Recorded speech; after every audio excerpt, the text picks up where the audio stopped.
How far would you travel for a shag? How far have you traveled for a shag? Drop a comment and let me know.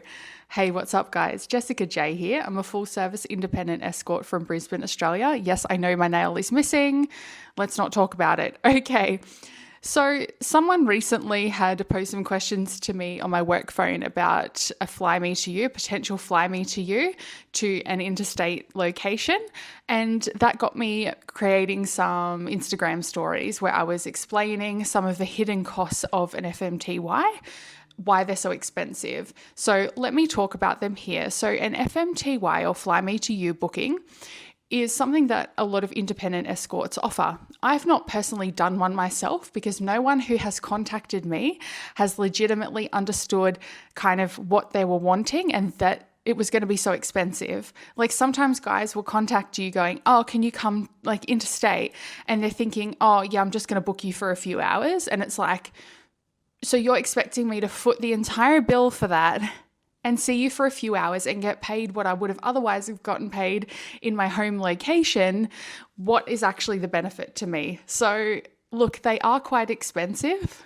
And I don't know how other ladies do their maths, but I'm going to tell you how I sort of think about it, the mathematical equation. So the first thing to understand about an FMTY is that it is at the lady's inconvenience and the client's convenience, and therein is the reason for the additional cost. So it's not a situation of where a lady has maybe seen this client before and the client has expressed, oh, you know, next time you're touring or thinking about touring to this particular location, can you maybe let me know some dates? And you can sort of structure a potential tour around them. Like I certainly have some like tour dates coming up in both Melbourne and Perth where I have seen some clients there before. So before locking in my touring dates and solidifying those, buying the flights and accommodation, I got in touch with those clients who always want to book more lengthy bookings, and I've made sure that they are available on those days and will book me for longer bookings on those days. So for those particular clients, of course, all they're going to be required to pay is the usual booking fee. A fly me to you is where you have absolutely no plans to tour to that location. It's often on quite short notice. So in that case, it's quite likely that you wouldn't really have an opportunity to contact those particular clients that you would otherwise see in those locations. Like if I'm, say, doing an FMTY to Melbourne, if I got requested down there, well, I've already got a Melbourne tour coming up. So you know, I'd be contacting those clients and saying, well, you know, I've got a potential like fly me to you, you know, would you want to see me? Like they're probably going to say no, like they can't afford to see me that often if they're booking those longer bookings, right? So it really depends. Like sometimes you can sort of structure seeing other clients around this particular client's request, I'm sure. But majority of the time, you just can't. And the reason why you're being asked to go to that location is just to see them. So in those circumstances, the client should be paying or must pay, in my view, and that's what I would require. They must pay your direct travel and accommodation costs, so your flights and your hotel room. And on top of those direct costs, I would say that there should be a travel fee to compensate you for like having to sit, like losing time sitting on flights and organizing yourself and being out, because you are potentially also losing other bookings that you would have gotten in your home location. And a lot of ladies will also have a think about like a minimum booking cost or minimum booking time. Again, because there's no real discernible benefit in going and doing like a dinner date for someone, for example, like being booked, say I'm in Brisbane, I'm booked down to Melbourne to do a dinner date. Okay, I might get my flights reimbursed and like my taxis or whatever by the client, and they might want me just to go to their home or their hotel for the out call. So that's fine. And you might get a travel fee for the time that you're sort of sitting on the plane. But then like the dinner date itself, like it's not that much money. Like you're still doing the same amount of work in a different place. But I could have gotten a dinner date in my home location and not had to go through all of that additional time and work.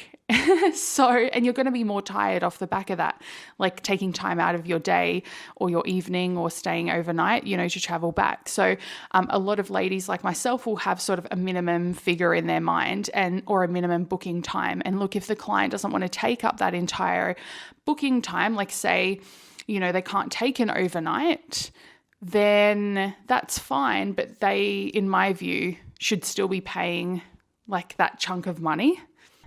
Me personally, I would be thinking that a minimum FMTY, it's going to sound really expensive, guys, but I'd be saying for myself like $3,500 worth of bookings. So if you wanted to do like a 10-hour mixed social or an overnight, I would also be saying a travel, like a stipend, essentially, for sitting on the plane, like however long it takes. And that could be waived potentially if the client's wanting you to do like a full 24-hour booking, or if they're wanting you to do like an entire weekend.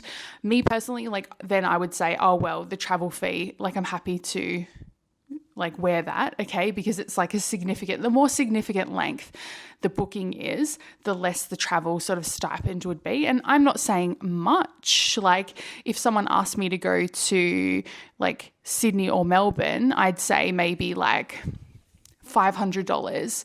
So I'd say a minimum booking length of like 3,500 worth. So if you want to do like an overnight, or if you want to do a 10-hour mixed social.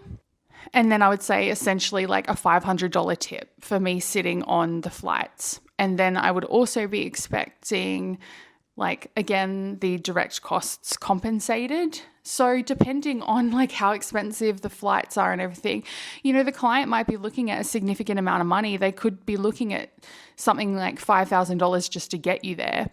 And if they don't use up all that time, like say they're only interested in a dinner date, or they're only interested in, say, like a 3-hour booking, that is obviously a very expensive 3-hour booking. And my query is always, and I know people get in the comments going, that's so expensive, who would pay that for you?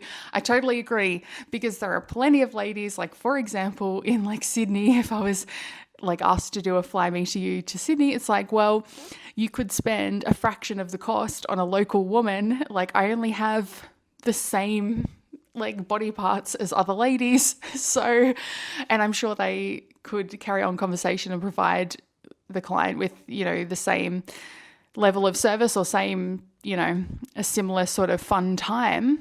So why would you want to do that? I totally agree. But you never know, like it's there. I still get asked, like regardless of the fact that you might not understand it, like I don't understand it either sometimes. The fact of the matter is I still get asked. And then I think people don't have a real appreciation or understanding of like why it is so expensive. And it really is just because you're kind of inconveniencing me, because I could sit on my little patootie in Brisbane and make the same amount of money as you're expecting me to take like a half day of travel and a half day of travel back, and like manage all of that, like all of the life admin and organization that goes with it. So for me, I've not traveled terribly far to see a client. I've never done a fly me to you. But I have had clients travel quite far to see me. I had one client that chucked a sickie at work in Melbourne when I was in Sydney. And so he had nothing else to do in Sydney that day. He just flew up, did maybe, I think it was a 3-hour booking, and then like hung around a little bit longer in the city and then flew home. I was like, my goodness, okay. And then I had a client from Townsville once when I was in Rockhampton for tour. He flew to Brisbane into Rockhampton to do an overnight with me, and then flew back to Rockhampton the next day. So that's pretty far. I've also had guys like drive to me from like far off sort of locations. Particularly working like regionally. I've heard of guys, they might say, oh, I really took like, it's like a 4 or 5 hour sort of like round trip off some remote sort of part of the world. I'm like, oh my goodness, that's a long way for a shag. But you got to take your opportunities in life, I suppose. And if you have the time to spare, why not do it? And I think like regional Australia, if you're listening in somewhere like Europe or whatever, you might not understand like if you've never been to Australia, just how vast it is getting around. A lot of the guys here live in regional locations. like they're used to driving for hours to get anywhere or do anything. So it's not as kind of confronting for them. But hey, let me know in the comments below what you think. Would you ever want a girl to do a fly me to you? Do you think it's like a waste of money? How far would you travel for a shag? If you are interested in more content like this, just be aware that I do the Latex Files podcast, and you can have a click around. Like, I'm a Googleable person as well. My name's Jessica J. Have a bit of a Google, see what you can find. Thanks, guys.